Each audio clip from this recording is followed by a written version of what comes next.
Oi, pessoal, tudo bom?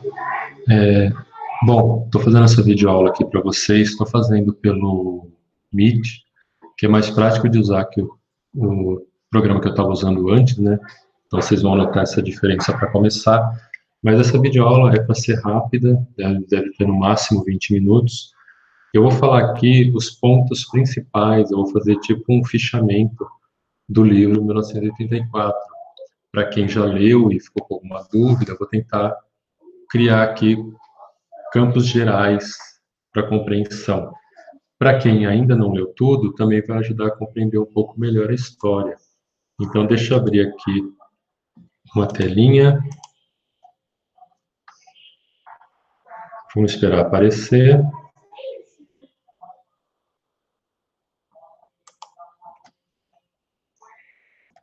Muito bem, pessoal. Está aparecendo aí para vocês a telinha do um resumo que eu fiz, né?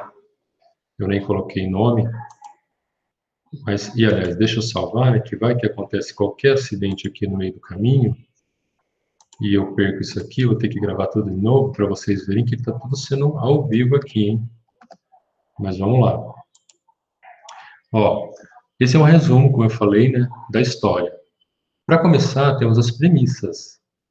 Então, tem que lembrar de novo que esse é um livro que foi feito em 1948, o George Orwell fez em 1948, numa época em que tinha acabado de acontecer a Primeira e Segunda Guerra Mundiais, acabado de ver a bomba atômica, eles tiveram notícia da bomba atômica, assim, muito perto deles, né? Perto assim, né? Foi no Japão, eles estavam na Europa, mas perto no sentido de que, puxa, é uma realidade, né? Isso pode acontecer com a gente também.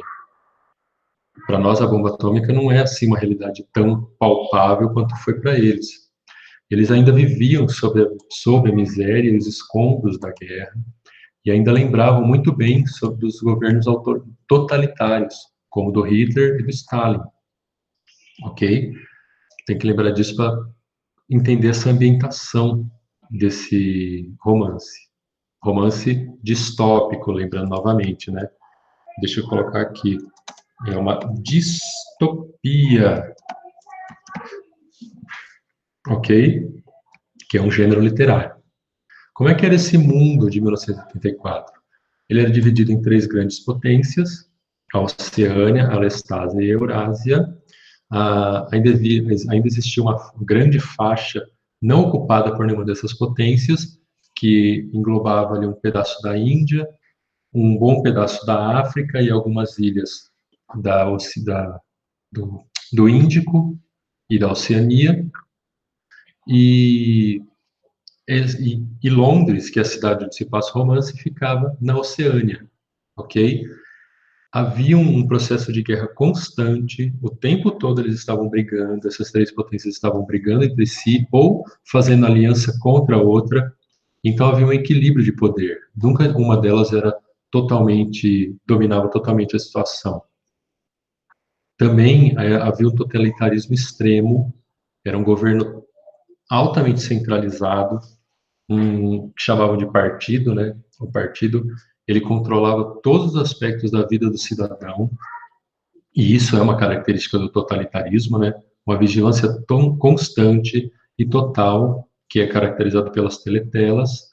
A teletela, como eu falei, né, era uma tela de TV em que você assistia e ouvia coisas, mas ela também servia como microfone e câmera, e que filmava, inclusive, o interior das casas das pessoas. Então, você era vigiado 24 horas por dia, até quando estivesse dormindo, eles ouviam, se você falasse sozinha, falasse dormindo, esses sons eram captados pela teletela e podia ser usado contra você.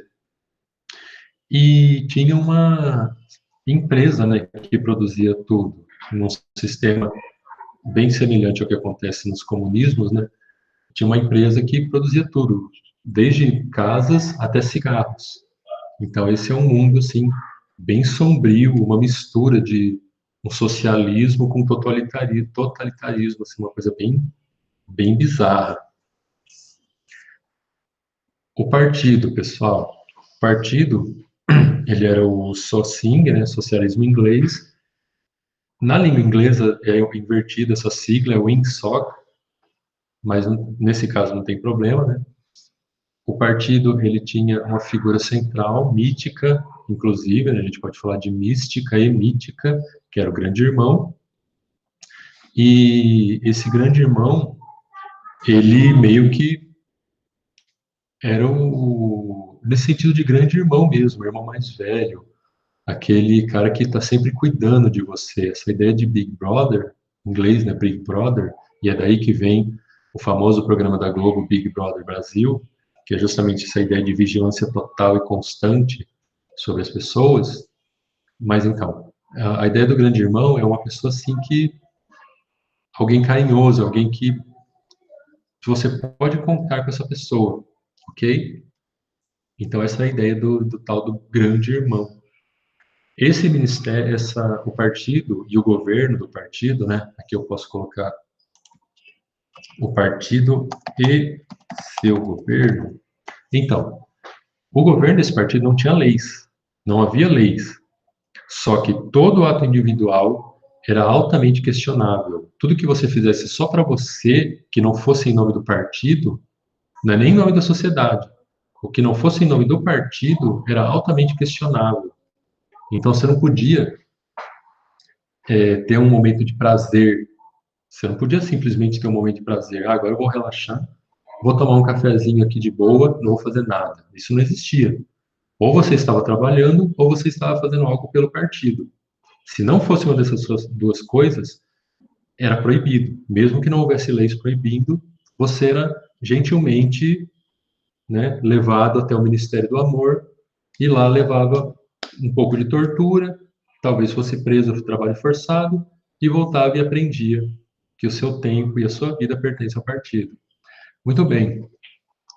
Apesar de não haver leis, havia distribuição, havia uma administração, né, que era feita pelo Ministério da Paz, o Mini-Paz, Ministério da Verdade, o Mini-Ver, Ministério do Amor, o Mini-Amor, e o Ministério da Pujança, o Mini-Puja. O Ministério da Paz, o Mini-Paz, controlava as questões de guerra, lembrando que estavam sempre em guerra, né? O Mini-Ver controlava o entretenimento e os noticiários. O Mini-Amor controlava as questões de ordem social e a tortura, né? E o Mini-Puja controlava as questões econômicas. Dentro do Mini-Amor existia a polícia das ideias, que era a polícia especialmente especializada em controlar as pessoas que fossem contra o partido. E era assim, como no mundo de hoje, né? Existem os criminosos civis e os criminosos políticos, vamos chamar assim. E tem os criminosos militares também, mas vamos fingir que é o civil e o político. O criminoso político, ele é tratado diferente do criminoso civil, do criminoso comum, porque o criminoso político ele está contra a ordem estabelecida. E a polícia das ideias era justamente era justamente para reprimir essas pessoas que individualmente cometiam atos contra o sistema, porque não havia uma organização contra o partido, um partido de oposição, vamos dizer assim. Eu posso até colocar aqui também, ó. Controle do partido, vírgula, sem concorrência. Oh, caramba. Controle do partido, vírgula, sem concorrência. E era assim que funcionava. Ainda sobre o partido, pessoal, o partido ele governava pela falsificação do passado, que era feito no Miniver, e ele tinha esses slogans que aparecem no livro. Ó. O grande irmão está de olho em você, mas está de olho é no sentido de, ó, tô de olho, viu? Tô controlando o que você faz. Porque em inglês, gente, essa frase seria The Big Brother is watching you. E watching é vigiar. Watching não é só olhar, não é só olhando. É no sentido de, não é só cuidando, né? Tipo, o grande irmão está olhando por você, não está olhando por você. Ele está de olho em você, ele está te vigiando, controlando. Outro slogan do partido: quem controla o presente controla o passado, vírgula, quem controla o passado controla o futuro.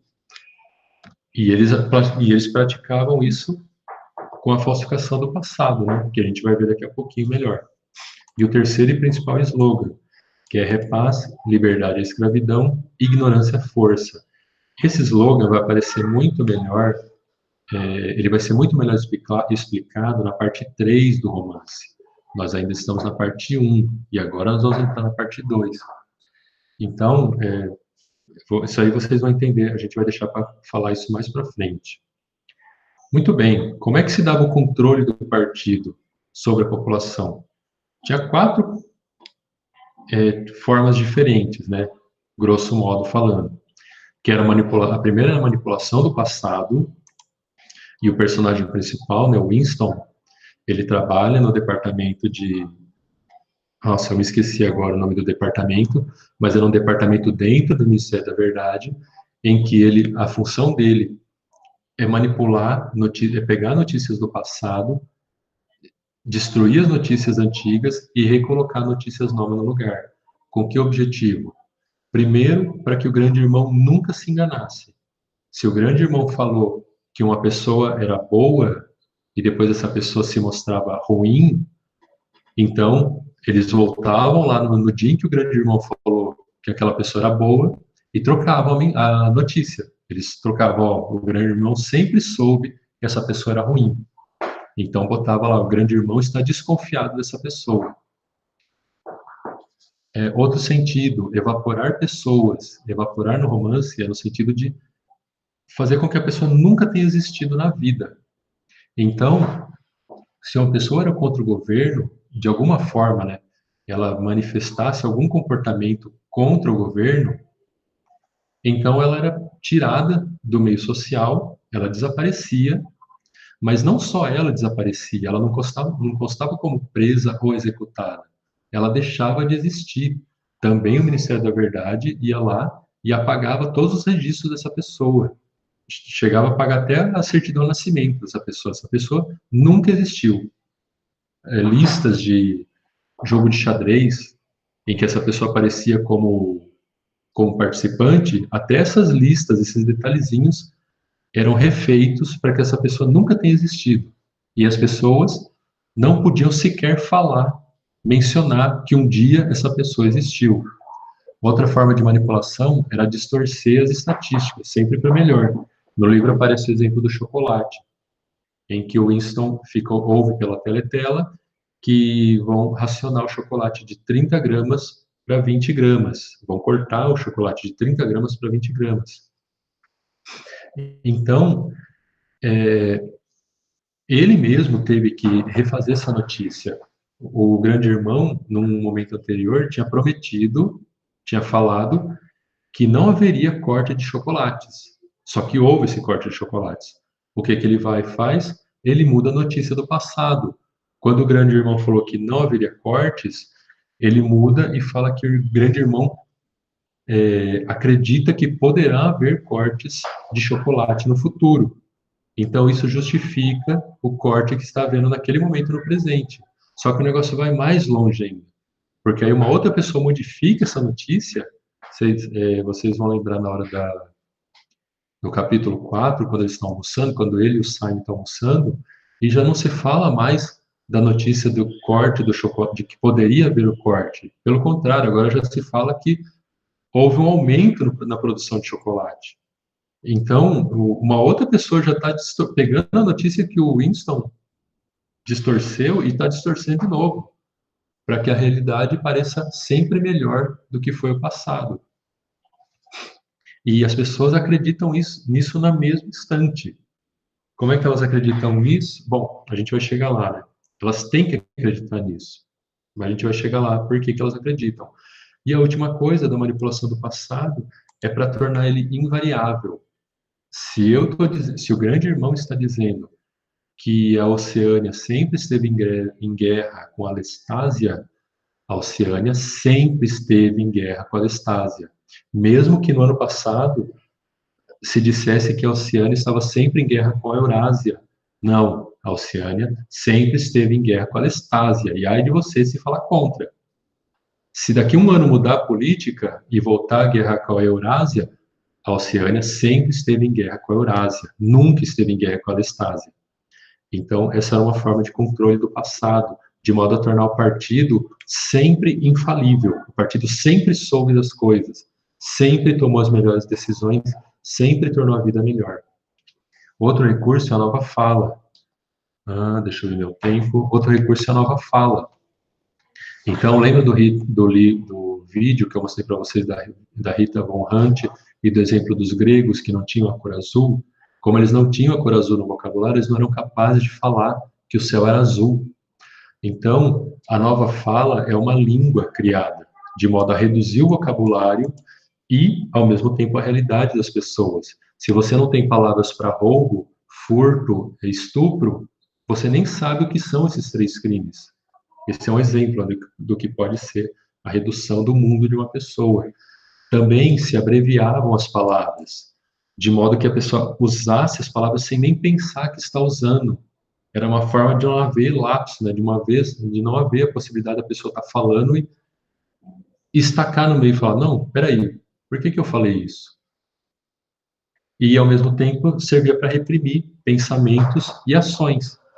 Se a pessoa não era capaz de pensar numa ação, de nomear uma ação, ela não era capaz nem de fazer essa ação. Uma outra forma de controle era da família e do sexo, né?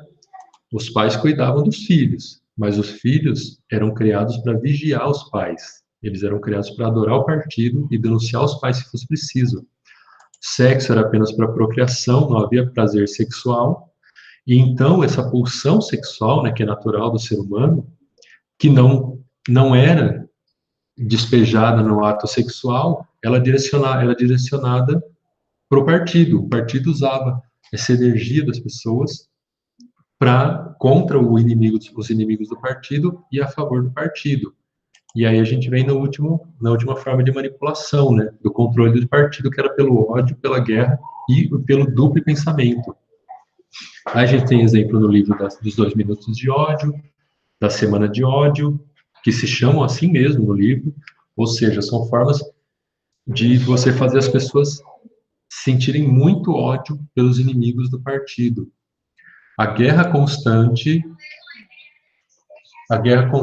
pelo a guerra constante nos partidos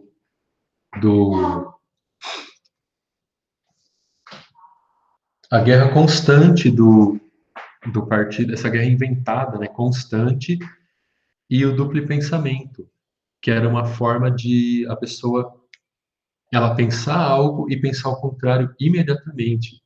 Quando eu falei aqui em algum lugar aqui, cadê? A falsificação do passado, ó. O grande irmão nunca se engana. Então, a Lestásia, a Oceânia sempre esteve em guerra com a Lestásia.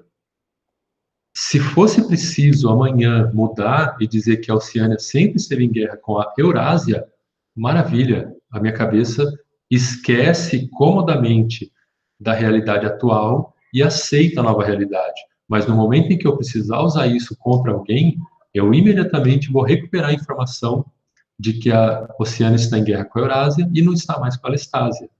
É tipo um clique que dava na cabeça das pessoas e uma hora elas aceitavam uma realidade, outra hora aceitavam outra realidade, dependendo unicamente da necessidade.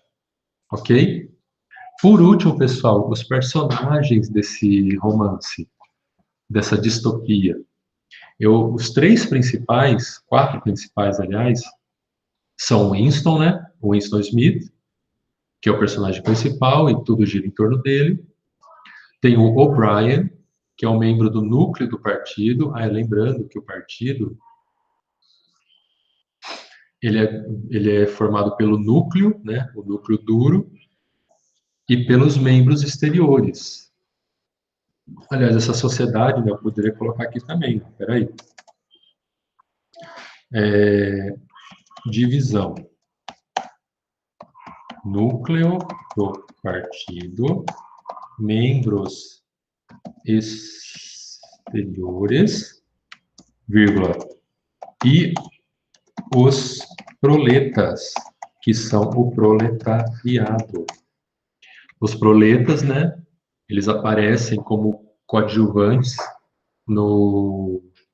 Coadjuvantes não, como aqueles figurantes, aliás, aparecem como figurantes, nenhum deles é algum personagem de destaque no livro, e eles seriam uma massa de manobra, e só isso. Agora, voltando aqui para os personagens, temos o Winston Smith, que é o principal, né, e tudo gira em torno dele, dos pensamentos dele. A gente tem também o O'Brien, que é um membro do núcleo duro do partido, e que o Winston, nessa primeira parte, nunca conversou com ele, só tem uma admiração por ele, ok? Tem o Goldstein, que é o membro, que é o opositor ao partido, igual o grande irmão, ele é uma figura, assim, que ninguém sabe se existe de verdade ou não, mas ele que conta, é através dele, vamos dizer assim, que o Winston entende a crítica ao partido, entende onde que o partido está errado. É através do pensamento do Goldstein. O Goldstein seria o próprio Winston, seria a própria crítica do Winston. Então, tudo que o Winston vê de errado no partido, o Goldstein já falou. E em outra parte do livro, o Goldstein, ele de fato fala através do livro, de um outro livro, dentro do 1984. Mas esse aí vocês vão ver na segunda parte do romance. Temos também a mulher jovem de cabelo preto, que ela tem um nome também, mas eu não vou falar agora, né? Vocês vão ter que ler para saber. E ela também vai ser uma personagem importante depois da primeira parte do livro. Vocês vão ler, vão entender por quê. Tem a família Parsons, né? Que é vizinho do Winston. Tem o Simon, que trabalha com o dicionário de nova fala. E tem um último personagem super importante, que é o diário. É o diário onde o Winston escreve as suas memórias. Esse diário, ele não é só um registro das coisas, né? Como o Winston fala logo no começo, é uma memória ao futuro, às pessoas do futuro. O diário também é uma forma de psicanálise, é uma forma dele expor para fora o que se passa no consciente dele, é uma forma dele controlar as emoções dele. Ele até fala isso quando ele termina de contar o episódio que ele teve com a prostituta, no capítulo 6, se eu não me engano, ele fala a terapia de nada funcionou, porque ele contou toda a história do envolvimento dele com a prostituta no diário, só que ele continuava sentindo culpa por isso. Então, o diário se torna também um personagem nesse sentido, né, de que é o lugar onde o verdadeiro Winston mais aparece. Também pode não ser considerado como um personagem, né? Só como uma ferramenta do Winston, mas de qualquer forma o diário é uma peça importante, porque a partir da decisão de criar o diário é que começa todo o romance. Bom, gente, é isso por enquanto. O vídeo se estendeu um pouco mais, mas eu tenho certeza que vocês vão entender um pouco melhor a história. Depois é só, se vocês quiserem, né, entender sem precisar ouvir eu falando, é só ir voltando aqui, vai descendo, né, vai clicando em partes do vídeo, vai mostrando toda essa divisão que eu fiz aqui, vai ficar muito mais fácil para vocês entenderem. Eu botei em letra grande, que é mais fácil também de ler, né? E é isso, pessoal. Muito obrigado e até mais. Peraí, deixa eu primeiro aqui. Deixa eu primeiro parar a apresentação. Isso, agora sim. Agora aparece minha carinha de novo. Agora sim, até mais, pessoal.